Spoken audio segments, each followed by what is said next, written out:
มื้อนี้ทีมงานของพวกเราก็ได้นำเอารถหัวซากแบบ GBT เนาะโดยนำใช้อะแดปเตอร์เพื่อมาซากตู้ CCS2 อยู่ที่ประเทศไทย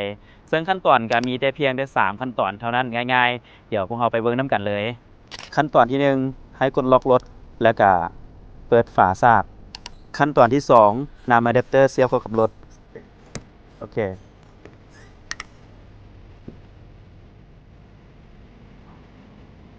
ที่สำคัญแม่นขั้นตอนที่3เนาะในการกดเริ่มอะแดปเตอร์แล้วก็กดเริ่มการซากนี่กดจึ้งเห็นไฟกระพริบแล้วก็กดเริ่มซากได้เลยทันที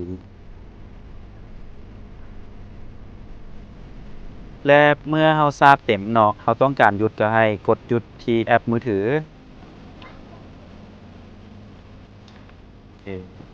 โอเคหน้าจอจะแสดงผลแบบนี้เพื่อเป็นการสิ้นสุดการซากเนาะกดตกลงไปเลยโอเคส่วนอยู่ในนี้ก็จะไฟก็จะดับแล้วเนาะอันนี้เราถอดสายซากได้เลยขั้นตอนการถอดสายซากกดดึงสายซากออกก่อนเสียบกลับไปที่เดิมแล้วก็ดึงหัวซากอะแดปเตอร์ออกมาปิดฝาครอบคืนแล้วก็กดปิดฝาซากถือว่าเป็นการสำเร็จเรียบร้อยแล้ว Enjoy บัดนี้